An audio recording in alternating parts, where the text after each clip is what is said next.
अब तक आपने पढ़ा, अवनी और मोहित की सगाई हो चुकी है। सब इस रिश्ते से बहुत खुश हैं। अवनी को भी इस घर में घुटन होती थी, इसलिए उसने भी इस रिश्ते के लिए मंजूरी दे दी। अब आगे सब हॉल में बैठे हुए हैं। अवनी, सुप्रिया और विजय के बीच में बैठी हुई है। उसकी नजर बार बार मोहित पर जा रही थी, जो अपने फोन पर किसी से बात कर रहा था। अचानक दोनों की नजर मिली। अवनी ने अपनी नजरें नीचे कर ली। सुप्रिया कहती है, कल हम अवनी को लेने के लिए कार भेज देंगे और शादी की शॉपिंग भी कर लेंगे। मीरा जी कहती है, जी ठीक है। फिर सुप्रिया अवनी से पूछती है, ठीक है ना बेटा, तुम्हें कोई ऐतराज तो नहीं है ना? अवनी कहती है, नहीं आंटी। बेटा आंटी नहीं, मॉम बोलो। ओके मॉम, अवनी कहती है। विजय और मनोहर बिजनेस की बात कर रहे होते हैं। इतने में सुप्रिया कहती है, जी चलें। घर जाकर शादी की तैयारियां भी तो करनी है। सब लोग विदा लेकर ओबेरॉय सदन के लिए निकल जाते हैं। उनके जाने के बाद मीरा उठकर कहती है, हाय राम, आज तो मैं बहुत थक गई। सब अपने अपने कमरे में चले जाते हैं। अवनी अकेली सोफे पर बैठी कुछ सोच रही होती है। उसकी आंखों में नमी होती है। फिर वह भी उठती है और अपने रूम में चली जाती है। कमरे में आकर वह अपना मोबाइल बेड पर रखती है और कबोर्ड से कपड़े निकालकर नहाने जाती है। वह नहाकर आती है, ड्रेसिंग टेबल पर रखे ड्रायर से बाल सुखाती है और क्लेचर लगाकर बेड पर बैठती है। वह साक्षी को कॉल करती है। साक्षी कॉल उठाते हुए कहती है, क्यों मेरी जान, आज तूने सामने से मुझे कॉल कैसे कर लिया? अवनी कहती है, तुझे कुछ बताना था। हाँ बोलना मेरी जान, साक्षी कहती है। अवनी उसे आज जो भी हुआ वह सब बताती है। यह सब सुनकर साक्षी एकदम चौंक जाती है और कहती है, अवनी क्या तुम्हारा दिमाग खराब हो गया है? तू ऐसे कैसे किसी से भी शादी करने के लिए तैयार हो सकती है और सगाई भी कर ली? अवनी कहती है, यार तू तो जानती है मैं इस घर से जितना जल्दी हो सके उतना जल्दी जाना चाहती हूँ। मुझे यहाँ घुटन सी होने लगती है। साक्षी अवनी के बारे में सब जानती थी। अवनी और साक्षी बेस्ट फ्रेंड है। अवनी अपनी जिंदगी की सारी खुशियां तकलीफ सब साक्षी को बताती है। साक्षी के अलावा अवनी का और कोई नहीं है जिस पर वह भरोसा कर सके। उसकी बात सुनकर साक्षी कहती है, यार मैं समझती हूँ सब, लेकिन तू श्योर है ना कि तू खुश रहेगी? अवनी कहती है, अब मैंने सब किस्मत पर छोड़ दिया है और वैसे भी मैं यहाँ कौन सा खुश हूँ। साक्षी कहती है, वो भी ठीक है, लेकिन अपना ध्यान रखना और मेरी जरूरत लगे तो कॉल करना।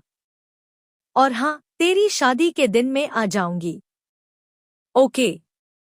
अवनी कहती है, हाँ ठीक है, और सुन मैं कल कॉलेज नहीं आ पाऊंगी। साक्षी ओके बोलकर फोन काट देती है। अवनी भी सो जाती है। ओबेरॉय हाउस, मोहित का कमरा। मोहित अपने बड़े से कमरे की खिड़की के पास खड़ा था। वह आज जो हुआ उसके बारे में सोचता है। उसके सामने बार बार अवनी का खूबसूरत चेहरा आता है और वह नीली दर्द भरी आंखें। मोहित सोचता है, ऐसा क्या हुआ है तुम्हारी जिंदगी में अवनी? मुझे तुम्हारी आंखों में इतना दर्द क्यों दिख रहा था? और अगर तुम दुखी हो तो खुश होने का नाटक क्यों कर रही थी? मोहित कहता है, मैं यह तो नहीं कह सकता अवनी कि मैं तुम्हें एक पति का प्यार दे पाऊंगा या नहीं, लेकिन एक वादा करता हूं कि तुम्हें हर वह खुशी देने की कोशिश करूंगा जिसकी तुम हकदार हो। अगली सुबह, सहगल हाउस।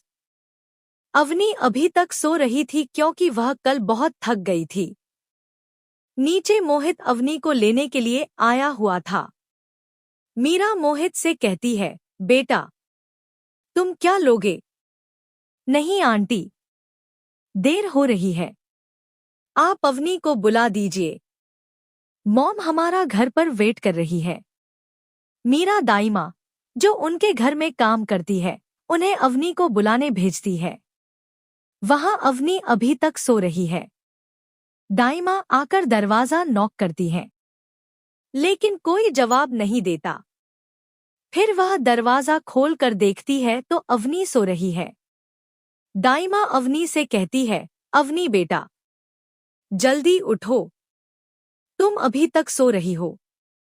इतना कहकर वह खिड़की के पर्दे उठा देती है। दाई माँ बस 2 मिनट प्लीज। 2 मिनट की बच्ची, वहां मोहित तुम्हें लेने आया है, जल्दी तैयार हो जाओ, नीचे आओ। यह सुनकर अवनी एक झटके में खड़ी हो जाती है और बाथरूम में चली जाती है। मीरा दाइमा से पूछती है कि अवनी उठी है या नहीं। दाइमा पहले मोहित की तरफ देखती है और बाद में मीरा की तरफ। नहीं बड़ी मेम साहब, वह तो सो रही थी। फिर दाइमा कहती है, लेकिन हमने उसे उठा दिया है। उस पर मीरा मोहित से कहती है, यह लड़की तो है ही ऐसी, किसी काम की नहीं है। मीरा की ऐसी बातें सुनकर मोहित को थोड़ा अजीब लगता है। इतने में अवनी आ जाती है। उसने हाई वेस्ट जीन्स और रेट ऑफ शोल्डर टॉप पहना हुआ था। पैरों में वाइट शूज पहने थे और बाल खुले थे। उसके आते ही मोहित खड़ा हो जाता है और उसे देखने लगता है। मीरा कहती है, लो यह आ गई।